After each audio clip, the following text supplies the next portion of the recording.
Tomorrow is my son's birthday. This is his last day as an 18-year-old. Tomorrow he turns 19. When I was 18, I came here to Washington, D.C. For the first time to come here.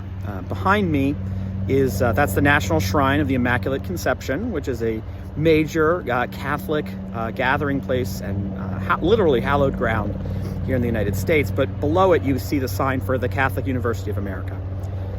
When I was 18, I was trying to figure out where I wanted to go to school, and I went to a number of different places to look at them, but it was coming here, and literally not all that different from what we're experiencing right now. I mean, it was 1996, and DC was a very different place. It was a very different world in the 80s and the 90s in general. But I came here, and I kind of fell in love with this city. So when I was 19, I started as a student at the Catholic University of America, and I lived over there, and I even was on the yearbook committee, like right there, if I'm pointing out right. It's a treasured time in my life, but sometimes I even forget how treasured it is in my life. But when I was 19 years old, I came here to this city, to DC.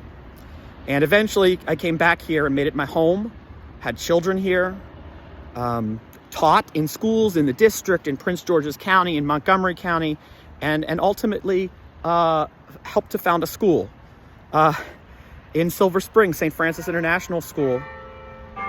And we played that every day in my little school in the rough neighborhoods of East Silver Spring, just north of Langley Park. Every day, the calm of the Angelus bells would ring at St. Francis International School, which was important to me, because this is holy ground. It does not matter that it's also sometimes dangerous ground. Everything's dangerous sometimes, but this is a place, this is a real city, a living city, and that's really what attracted me to DC. It's a place that I felt home. You know, I grew up in Harrisburg, Pennsylvania, and Harrisburg, Pennsylvania is very close to the world-famous chocolate town, USA, Hershey, Pennsylvania. In fact, it's 15 miles, I know, because I've ridden my bike there. But I lived in the city of Harrisburg. And much like this city, the city of Washington, D.C., in the 80s and 90s, they referred to the city of Harrisburg as a chocolate city, just like they refer to this as the chocolate city.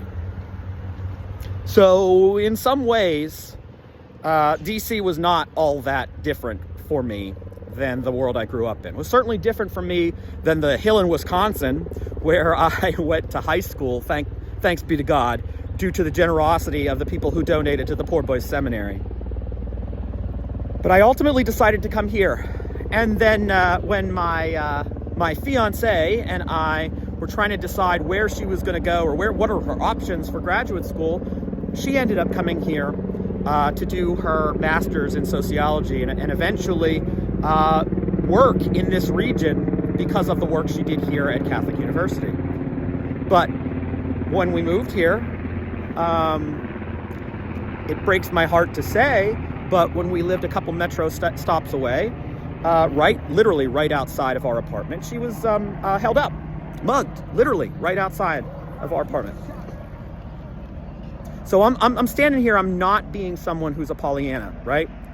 I know that this world is not perfect. But you know what? Neither is the places where I grew up.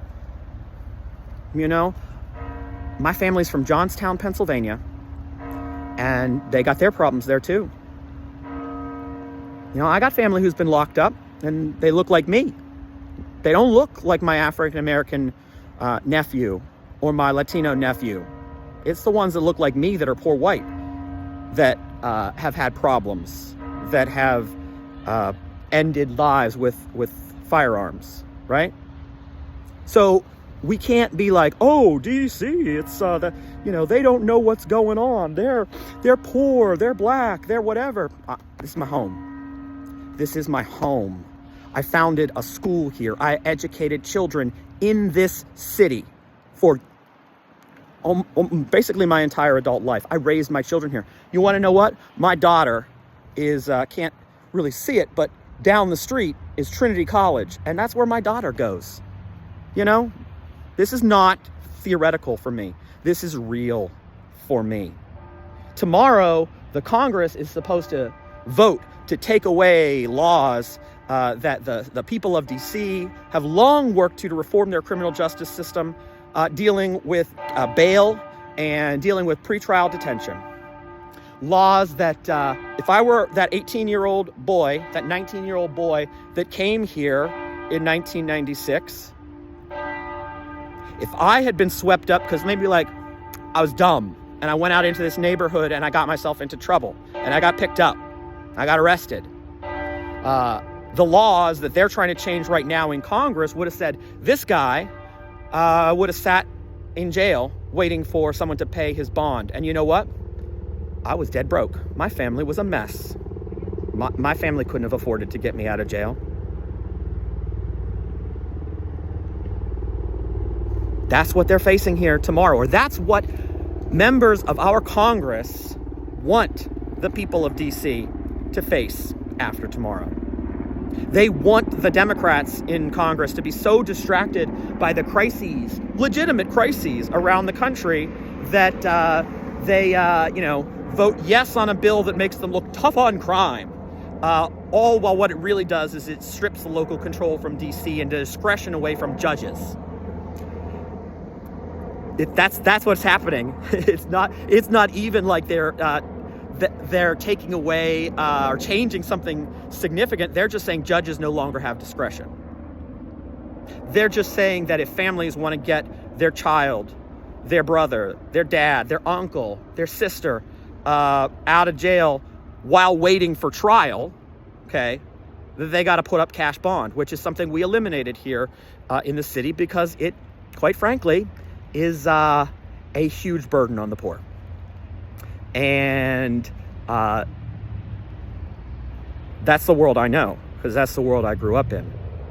I doubt my family would have been able to get me out if I needed a bond when I was 18, 19 years old in this city. I mean, come on, folks. We've got to advocate for the people of D.C. They have no vote. They are disenfranchised. This is a beautiful community. I love it here. I need you to care about these people and tell your elected officials who do rely on your vote, who do rely on you, that they got to care about D.C. too. You know, I spent hours today that I was not planning in the offices of my own representative, and I just live across the line in Maryland. And the offices of people from places like Washington State and New York, trying to convince them to just care a little bit about this issue. They didn't even want to take our meetings at first. Who will care about our brothers and sisters in D.C.? Who is going to say, yes, those are my neighbors that live in D.C.? Because they're literally my neighbors, right? I can walk out in my parking lot and I can see the boundary between Maryland and the District of Columbia. So I know these are my neighbors. Do you know they're your neighbors? Do you love your neighbors as you love yourself? Love D.C. neighbors as you love yourself. And call your representatives and tell them to vote no tomorrow and to support the people of D.C., to vote like the people of D.C. are their neighbors, your neighbors. Because the people of D.C. are their neighbors, your neighbors, because I don't know if you ever read that thing called the Parable of the Good Samaritan, and kind of the point of Jesus defining the question, literally, who is my neighbor? Anybody is your neighbor, even your enemy. So please, love your D.C. neighbors as you love yourself.